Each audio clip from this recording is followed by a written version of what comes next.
What's good, YouTube? Today we're going to be talking about how good the Boston Celtics could be going into next year. And while I do think that they did a little bit flame out towards the end of the season, I do think that they are in a prime position to really just take over the East for the next couple of years, along with the Milwaukee Bucks, maybe even the Philadelphia 76ers, and just be on top of things. Maybe even win a championship or two. So let's get into it. They weren't really the most active team in the free agency market or even just the offseason in general, but their most notable move was definitely the Malcolm Brogdon situation. And I really think that's pretty much the only new move that they really needed, they needed someone to alleviate the pressure off of Jason Tatum's hands. And while I do understand that he is really good as a playmaker, I think that the ball went to his hands a little too often in certain scenarios, at least, where he's essentially creating for everyone else. And while I do think that that's really great for his development, he's only 23, I believe. Right now, it seems that he could get stifled in terms of how consistent he could throw the ball. So it's really good that they got a guy like Malcolm Brogdon who could, just slash a little bit, create more rim pressure, just be more of a player just to have the ball in his hands. I think that Marcus Smart is also a really good player to have the ball in his hands. But again, Marcus Smart and Jason Tatum being your best ball handlers isn't something that you really want in terms of success and such. So personally, I think that what they're doing with their situation right now is really key, and I think it's great that they made this move. Personally, for me though, I think that this move doesn't matter that much in terms of the grand scheme of the things that are to come with the Boston Celtics. They are a very young team. Malcolm Brogdon, I'm pretty sure, is 28, 29, and he doesn't really feel on the timeline that great. He's a little bit older, but I don't think that really matters because I think that as the game progresses and as Jason Tatum, even though he had over 100 turnovers in a playoff run, I think he's going to grow more as a better passer, something like Giannis did. I'd say that Giannis is probably a top 15-ish play, maybe 20-ish.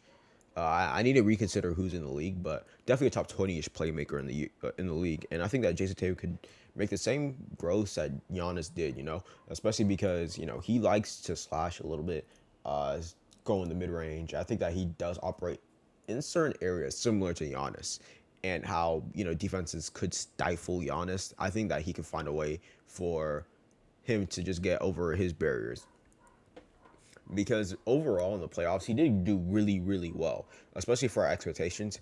But as the rounds grew on, it did seem that he kind of did flame out, especially in the Warriors one, where his playmaking did kind of just drop a lot, especially after the first game, and he wasn't really getting his shots off, at least inside the paint. So it really just seemed like Jason Tatum just needs a little bit more improvement, which is, of course, something that will happen. But I think the greatest thing about this for the Boston Celtics is that while he can grow, again, a guy like Jaylen Brown could also grow. He could develop into a better dribbler, which is something that we've been saying for a while. But it's still something that could happen. And I think the best part about this is that this team is still very young. It still has all the pieces that they had this year. They still have just a little bit more internal improvement. This is just their first year of doing everything together with Ime Udoka, with Marcus Smart being the primary point guard, with all that stuff going on. And I think that what's happening right now is a great indicator of how good they could be in the next season. Because think about it like this: if it really was just their first year and they can bounce back like they did in the midseason, I don't think that they won't this season. I think that they could probably be a 61 team this season. I think that they could grow in the areas that they showed that they lacked a little bit in. Before the Warriors games, they were pretty much undefeated going into a back-to-back where they lost. And even though they did lose 3 consecutive games to the Warriors, I think that the turning point was really just the game 4. If they win that game, there's a good chance we're crowning Jason Tatum as a champion. There's a good chance that Jaylen Brown is a champion. Though I will say, the way that series went down, there is a good chance that they could have blown a 3-1 lead. I don't know, but that's just speculation. And while I do think that that's great, that they could have just been champions. I think that they, seem like a hungry team. They seem like a team that could really improve upon what they want, and they don't think that a championship will really just focus or make them focus off of that. Another thing that I really wanted to talk about is how Robert Williams was pretty much balling on one knee. He was really just out there on one knee, good knee, and it didn't matter to him. He was still a really good shot blocker, really good defender. And again, he's a guy who's really capable of improving, especially on the defensive end.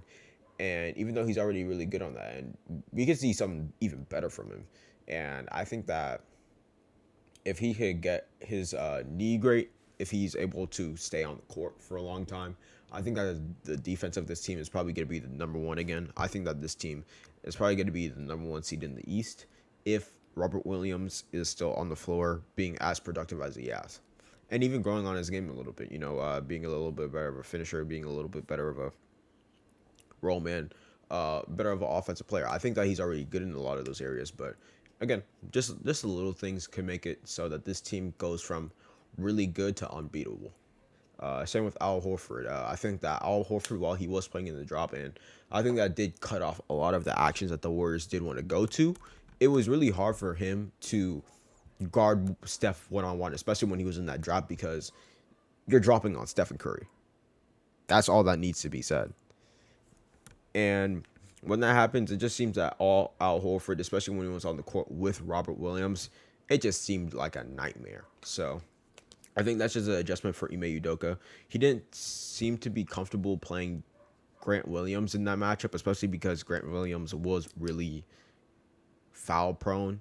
He really did pick up a lot of really easy fouls. But I think that as this team grows more comfortable, Grant Williams did take a jump this year, so he could take another jump next year. And I think that this team is just in a prime position just to take over the East. I think it's very similar. I think it's really similar to last year's Milwaukee, where I thought that Milwaukee was at least going to go to like 3-4 championship runs. And while I do think that they still got another championship in them, maybe another two, maybe even this year, I still think that this team could rival them at full strength. They got Malcolm Brogdon back. Robert Williams is going to be healthy. But Robert Williams only played 3 games in that Milwaukee series, so he was also really unhealthy in that series compared to Chris Middleton. And while I will say Chris Middleton is probably a bit better, comfortably a bit better, I will say it's still a really big loss for the Celtics. And I think that they, at their peak, could rival the Bucks. But that's it for me. Like and subscribe if you want to, and I hope you guys are having a great one.